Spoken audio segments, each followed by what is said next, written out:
Hello बच्चों, कैसे आप सब लोग।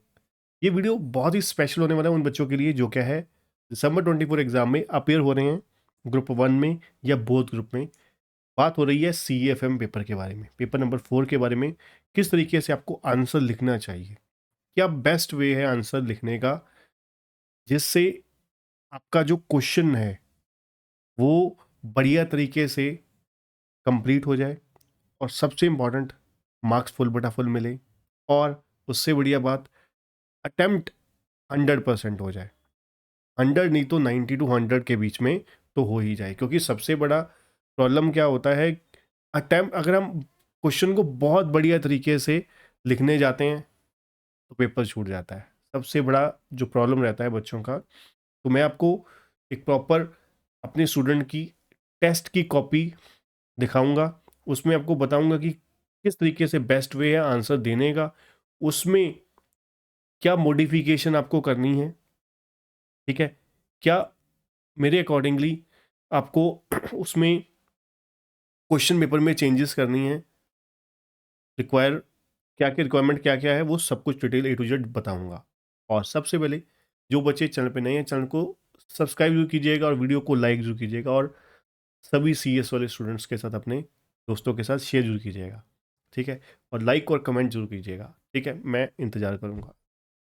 तो देखिए पेपर, चलिए मैं आपको सबसे पहले बच्चे के टेस्ट पे लेकर चलता हूँ। ये मेरे एक स्टूडेंट का रेशियो एनालिसिस का टेस्ट था। एक क्वेश्चन में मैंने उनसे बैलेंस शीट पूछी, तो उन्होंने बैलेंस शीट इस तरीके से दिखाई, ठीक है। तो बैलेंस शीट बच्चे ने दिखाई, कंप्लीट थी। अब जहाँ जहाँ पर वर्किंग नोट थे उसने वर्किंग नोट लिख दिया जी, working note number 5, working note number 4, working note number 7, working note number 6। ये सबसे ज़बरदस्त चीज़ होती है, इससे बढ़िया तरीका नहीं होता आंसर को प्रेजेंट करने का।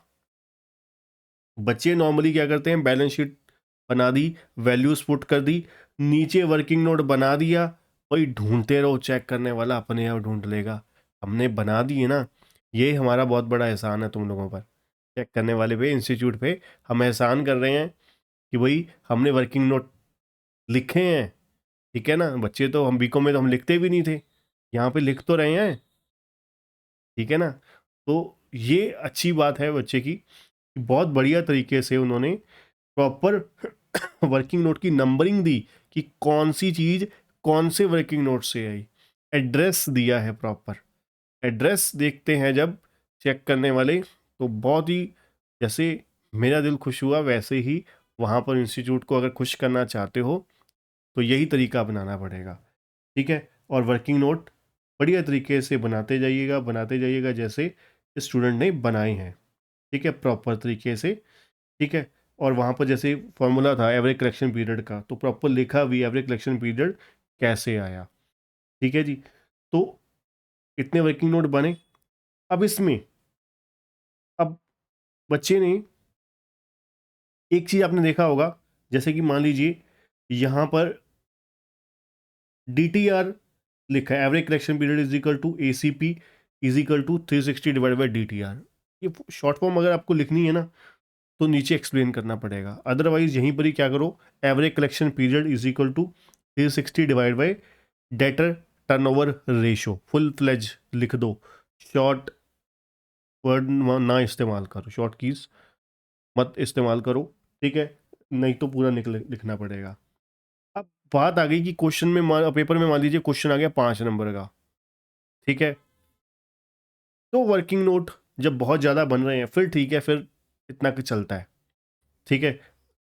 अगर आप एक चीज़ को इतना एक्सप्लेन एलेबोरेट करने बैठ गए तो पेपर नहीं पूरा होने वाला, ठीक है। तो उस सिचुएशन में चलता है, 5 नंबर का क्वेश्चन है तो ऐसा चल जाएगा। यही क्वेश्चन अगर 8 का या 10 का होता फिर आप पूरा तसल्ली से उसको थोड़ा सा खींच के एक एक चीज़ एक्सप्लेन करो, ठीक है। तो मतलब मेरा कहने का यही है कि जैसे अब मान लीजिए अगला क्वेश्चन था, ठीक है, अब देखो कितने सारे यहाँ पे वर्किंग नोट बने तो टाइम तो लगेगा।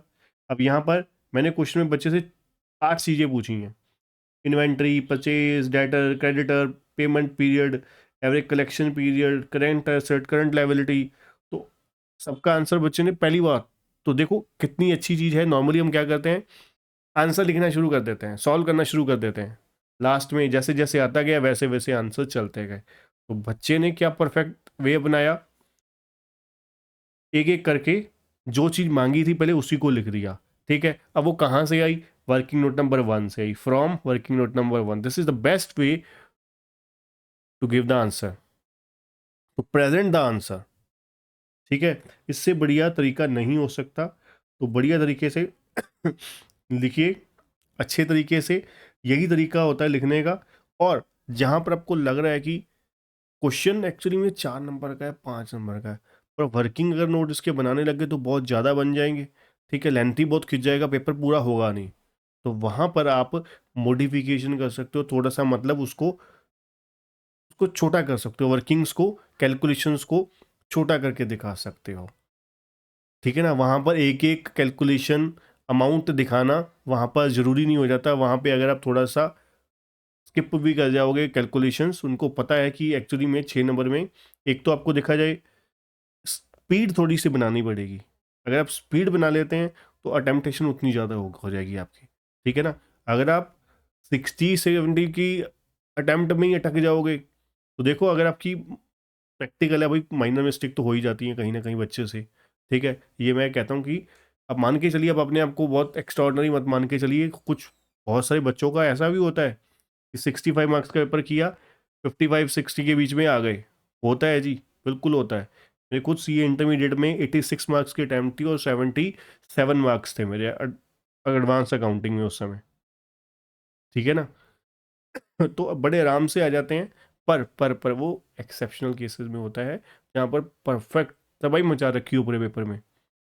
ठीक है, तो कोशिश कीजिए, स्पीड बनाइए, अटेम्प्ट ज़्यादा से ज़्यादा होगी। वर्किंग मार्क्स के अकॉर्डिंगली वर्किंग नोट को थोड़ा बहुत प्लस माइनस कर सकते हैं, ऐसा नहीं है एग्जैक्टली ही। हाँ, जितने मांगे हैं उतना ही, उसको जितना बनता है उतना ही डिटेल में हर बारी फार्मूला भी लिखना है, फार्मूले को एक्सप्लेन भी करना है। ठीक है, और उसको आगे अमाउंट भी प्रॉपर फिल करनी है। ठीक है, कैलकुलेशन भी दिखानी है। नहीं, जरूरी नहीं होता, थोड़ा बहुत आप कम ज़्यादा कर सकते हो मार्क्स के अकॉर्डिंगली। ठीक है, तो ये बेस्ट तरीका है। इसके अलावा अगर आपको कोई किसी तरीके का डाउट है तो आप कमेंट बॉक्स में जाके पूछ सकते हैं, मैं जल्द से जल्द आपके क्वेश्चन का क्वेरी का आंसर दूंगा। ठीक है, अभी तक वीडियो को लाइक नहीं किया तो लाइक कर दीजिए, कमेंट और चैनल को सब्सक्राइब करना मत भूलिए।